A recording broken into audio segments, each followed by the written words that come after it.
یہ کراچی سے دور کوئٹہ کے قریب شہر آباد ہے۔ یہ شہر اپنی حیرت انگیزی کی وجہ سے کبھی سامنے نہیں آیا تاریخ میں۔ یہ شہر کیسے وجود آیا، کون لایا، کچھ نہیں معلوم ہو سکا۔ 7000 پرانا پراسرار شہر یہاں ملنے والوں سے معلوم ہوا۔ یہ شہر پاکستان بنی ریاست کی وجہ سے قائم ہوا، جس نے تاریخ میں کسی بھی ریاست سے زیادہ بچوں کی لاشیں دیکھی۔ نالوں سے خون ندی نالیوں میں منجمد ہو گیا۔ اب یہاں پانی نہیں پہنچ سکتا۔ کھربوں ڈالر لگانے کو کوئی راضی نہیں، عالمی مالیاتی ادارے بھی نہیں۔ آپ یہ جان کر حیران رہ جائیں گے، اس شہر میں مذہب نہیں، بس مذہبی توہمات ہیں۔ یہاں کے شہر کے لوگوں کا کھانا ڈبل روٹی سے زیادہ تر ہوتا ہے۔ یہاں کے کنویں، اس میں شراب ہوتی ہیں اور کچھ نہیں ہوتا۔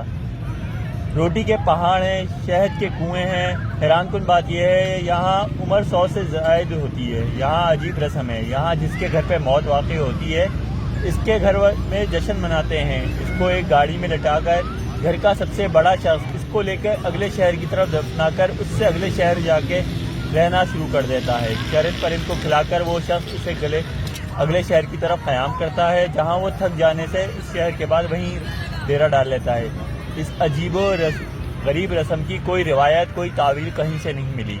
یہاں کے لوگ مسکراتے نہیں ہیں، ان لوگوں کے چہرے پہ معصوم یا کرخت ہوتے ہیں۔ یہاں سب سے زیادہ عمر کا شخص 114 سال کا زندہ ہے۔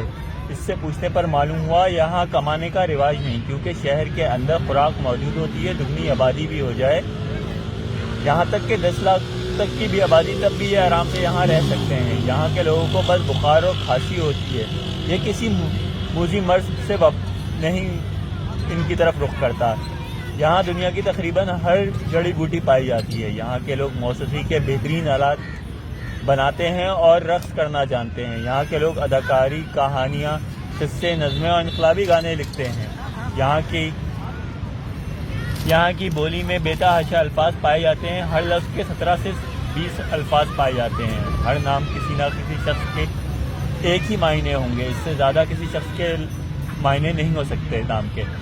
یہاں کے لوگ تعلیم میں صرف میتھس، الجبرا اور جیومیٹری، ٹریگنومیٹری، تھیورمز وغیرہ پڑھتے ہیں اور فلسفے کے دلدادہ ہیں۔ یہاں کے لوگ گھروں میں نہیں رہنا پسند کرتے، بلکہ باہر سڑکوں پہ سوتے ہیں مل جل کر، اور سردیوں میں گھروں کے درمیان ایک بڑا سا ہال بنا کر رہتے ہیں۔ یہاں گاڑیاں اور آنے جانے کی 2 ہی سڑکیں ہیں جو شہر سے ملتی ہیں، مگر لوگ اس طرف جا کر نہیں بستے، پیدل چلتے ہیں۔ یہاں ان کو مشکل حالات یا جنگ مسلط ہونے کی صورت میں سرنگیں بنائی ہوئی ہیں۔ اس شہر کا مشہور جگہ دلوں کا گھر ہے، جہاں ادبی محفلیں ہوتی ہیں۔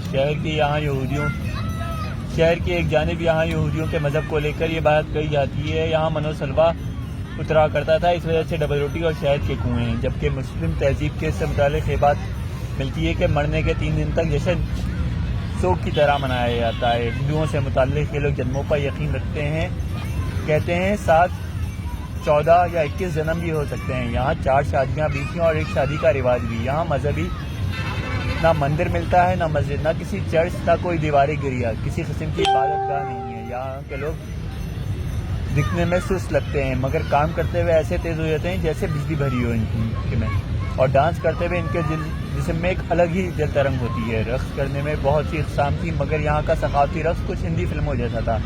یہاں کی کتابوں میں کا اتنا ذخیرہ موجود تھا کہ شاید پورے یورپ میں بھی نہ ہو۔ یہاں کا مشہور شاعر جولی تھا جو زندہ تھا، اس کی شکل جان ایلیا صاحب سے کافی ملتی جلتی تھی۔ اس کا اجڑا ہوا چہرہ اور پیچھے کمر تک کے بال، اوپر سے گنجا باقی گنے بال۔ وہ